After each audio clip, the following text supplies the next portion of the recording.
Weekend episode കഴിഞ്ഞ ശേഷം എല്ലാവരും പറയുന്ന കാര്യമാണ് സിബിൻ എന്തിന് ഇത്രയും വലിയ ശിക്ഷ കൊടുത്തു, ഇതിനും വലിയ തെറ്റുകൾ ചെയ്തവർ അവിടെ നിൽക്കുന്നില്ലേ, പിന്നെ എന്തിന് ഇത്രയും വലിയ ശിക്ഷ കൊടുത്തു എന്നുള്ളതാണ് ചോദിച്ചുകൊണ്ടിരിക്കുന്നത്. സത്യത്തിൽ സിബിന് എന്ത് വലിയ ശിക്ഷ കൊടുത്തു എന്നാണ് നിങ്ങൾ പറയുന്നത് എന്നാണ് എന്റെ ഒന്നാമത്തെ ചോദ്യം. എന്താണ് സിബിന് കൊടുത്ത ശിക്ഷ? നെക്സ്റ്റ് വീക്ക് ഡയറക്റ്റ് നോമിനേഷൻ വരുന്നു എന്നുള്ളത്.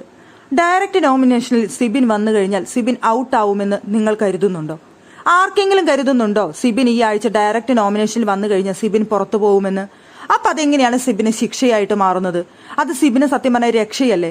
സിബിൻ ചെയ്ത കാര്യങ്ങളിൽ കാര്യമായിട്ടുള്ള തെറ്റുകളൊന്നുമില്ല. സിബിനെ പ്രേക്ഷകർ ഏറ്റെടുത്ത് കഴിഞ്ഞിരിക്കുന്നു. സിബിൻ നന്നായിട്ട് ഗെയിം കളിച്ചോളൂ എന്നുള്ള കാര്യത്തിൽ സിബിനെ കൂടുതൽ ആത്മവിശ്വാസമല്ലേ അവിടെ വരുന്നത്? അതിനു വേണ്ടിയിട്ടല്ലേ സിബിനെ നോമിനേഷനിൽ ഇട്ടത്? ബിഗ് ബോസിന്റെ ഗെയിമാണത്.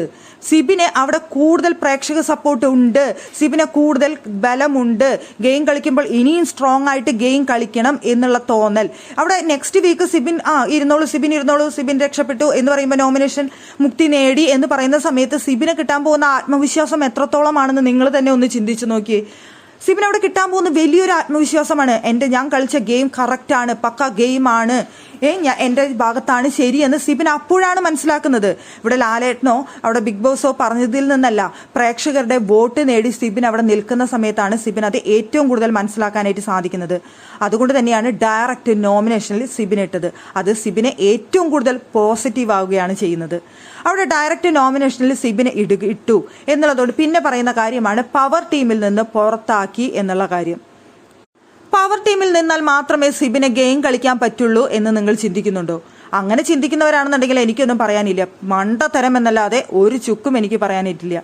പവർ ടീമിൽ നിൽക്കുന്നതിനേക്കാൾ ഏറ്റവും നന്നായി ഗെയിം കളിക്കാൻ കഴിയുന്നത് പവർ ടീമിനെ പുറത്ത് നിൽക്കുമ്പോഴാണ്.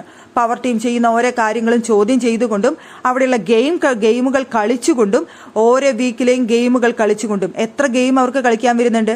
അതുപോലെ തന്നെ പവർ ടീമിനെ ചോദ്യം ചെയ്തുകൊണ്ട് വീട്ടിലുള്ള മറ്റ് മത്സരാർത്ഥികളുമായി കളിച്ചുകൊണ്ട് എല്ലാം കൊണ്ടും അവർക്ക് ഏറ്റവും നന്നായി ഗെയിം കളിക്കാൻ പറ്റുന്നത് പവർ ടീമിനെ പുറത്തിരുന്നുകൊണ്ടാണ്. പവർ ടീമിനെ ഉള്ളിൽ കയറിയാൽ കൂടുതൽ ശത്രുക്കളെ സമ്പാദിക്കാം. ഇവർ കാണിക്കുന്ന പലതും പ്രേക്ഷകർക്ക് പവർ ടീമിൽ ഉള്ള പലതും നമുക്ക് ഇഷ്ടപ്പെടാനായിട്ട് സാധ്യത കുറവാണ്. അങ്ങനെ വരുന്ന സമയത്ത് സിബിന് കൂടുതൽ നെഗറ്റീവ്സ് ആണ് ഉണ്ടാവുന്നത്. എന്നാൽ സിബിൻ ഇനി പവർ ടീമിനെ പുറത്തിറങ്ങി കളിക്കുമ്പോൾ സിബിനെ ഇതുവരെ ഉണ്ടായിരുന്ന നെഗറ്റീവ്സ് എല്ലാം മാറിക്കൊണ്ട് സിബിന് പോസിറ്റീവാണ് ഇനി ഉണ്ടാവാൻ പോകുന്നത്. അപ്പൊ സത്യം പറഞ്ഞു കഴിഞ്ഞാൽ സിബിനെ രക്ഷിക്കുകയായിരുന്നു ബിഗ് ബോസ്. ഡയറക്റ്റ് നോമിനേഷനിൽ ഇട്ടത് കൊണ്ടോ അല്ലെങ്കിൽ പവർ ടീമിൽ നിന്ന് പുറത്താക്കിയത് കൊണ്ടോ അവിടെ സിബിന് ഒരു ചുക്കും വരാനില്ല. സിബിൻ എന്നുള്ള ഗെയിമർക്ക് മനക്കട്ടി ഉണ്ടെന്നുണ്ടെങ്കിൽ അവിടെ പറയുന്നുണ്ട് ഒറ്റയ്ക്ക് നിന്ന് ഗെയിം കളിച്ച് വരാനായിട്ട് സാധിക്കുന്നവൻ. ആ പാട്ടിൽ തന്നെയുണ്ട് ഒറ്റയ്ക്ക് നിന്ന് ഗെയിം കളിച്ച് വരുന്നവൻ മാത്രമേ വിജയിക്കൂ എന്നുള്ള കാര്യം. അങ്ങനെ നോക്കുന്ന സമയത്ത് സിബിനെ അവിടെ സംരക്ഷിക്കുകയായിരുന്നു. സിബിനെ കൂടുതൽ ചാൻസ് കൊടുക്കായിരുന്നു ബിഗ് ബോസ്. സിബിനെ കൂടുതൽ ആത്മവിശ്വാസം കൊടുക്കായിരുന്നു. പക്ഷെ ഇപ്പൊ സിബിനൊന്ന് തളർന്നിട്ടുണ്ട്. ആ തളർന്നതിൽ നിന്ന് പിടിച്ചു നിന്നുകൊണ്ട് മുന്നോട്ട് വന്നു കഴിഞ്ഞാൽ സിബിനെ നീ ഒരു രക്ഷയില്ലാതെ ഇതിന്റെ വിന്നർ കപ്പ് നിനക്ക് തന്നെ കൊണ്ടുപോകാനായിട്ട് സാധിക്കും. നിങ്ങൾ സീസൺ 4 ചിന്തിച്ചു നോക്കിയൊക്കെ എല്ലാ ആഴ്ചയും വരുന്ന സമയത്ത് അവിടെ ഏറ്റവും കൂടുതൽ ഇട്ട് കൊട്ടിയിരുന്നത് ഡോക്ടർ റോബിനെയാണ്. ഏറ്റവും കൂടുതൽ കൊട്ടിയിരുന്നത് അവിടെ റോബിനെ തെറിയും വിളിക്കാത്ത ഒരാഴ്ച പോലും ജാസ്മിൻ അവിടെ ഉണ്ടായിരുന്നില്ല. പക്ഷെ ജാസ്മിനെ ഒരു പനിഷ്മെന്റും ഇല്ല, ഒരു വാണിംഗും ഇല്ല. എല്ലാ ആഴ്ച വരുമ്പോൾ വാണിംഗും പനിഷ്മെന്റും കിട്ടുന്നത് ഡോക്ടർ റോബിന്. എന്നിട്ട് ഫാൻസ് ഏറ്റവും കൂടുതൽ ആർക്കായിരുന്നു? Doctor Robin രാധാകൃഷ്ണനെ. അപ്പോൾ അവിടെ ഏറ്റവും നന്നായി ഗെയിം കളിക്കുന്നവർക്കാണ് ഏറ്റവും കൂടുതൽ പനിഷ്മെന്റും ശിക്ഷയും കൊടുക്കുന്നത്. ഏറ്റവും നന്നായി അവിടെ സോഷ്യൽ മീഡിയയിൽ ഹിറ്റ് ആവുന്ന ആൾക്കാർക്കും പുറത്തേക്ക് അത്രയും താരമൂല്യമുള്ളവർക്കുമാണ് അവിടെ ഏറ്റവും കൂടുതൽ ലാലേട്ടൻ്റെ കയ്യിൽ നിന്ന് വഴക്ക് കേൾക്കുന്നത്.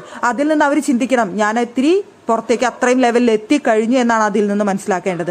അതിന് വേണ്ടിയിട്ടുള്ള ട്രിക്കാണ് അവിടെ കാണിച്ചു കൂട്ടിയത്. അല്ലാതെ അവിടെ സിബിനെ തള്ളി പറഞ്ഞു, സിബിനെ മാത്രം ശിക്ഷ കൊടുത്തു എന്ന് ചിന്തിക്കുന്നത് ഏറ്റവും ലോക മണ്ടത്തരമാണ്. ഇവിടെ കുഴിയിലാകുന്നത് ജാസ്മിനും ഗബ്രിയുമാണ്. തങ്ങൾ കളിച്ച ഗെയിമാണ് ഇവിടെ വിജയിച്ചത്. തങ്ങളുടെ ഭാഗത്ത് ഒരു തെറ്റുമില്ല എന്ന് തോന്നുന്ന ജാസ്മിനും ഗബ്രിയും ഇനി തുടർന്നും കളിക്കാൻ പോകുന്നത് വീണ്ടും കുഴിയിലേക്ക് പോകുന്ന ഗെയിമാണ്. പക്ഷെ ഇനി സിബിനുണ്ടാവാൻ പോകുന്നത് ബെറ്റർ ഗെയിമും. അപ്പോൾ ഇവിടെ സിബിനെ രക്ഷിക്കുകയും സിബിൻ എന്ന ഗെയിമറെ കൂടുതൽ ഉയർത്തിക്കൊണ്ടുവരാനുമാണ് അവിടെ ബിഗ് ബോസ് കളിച്ചത്.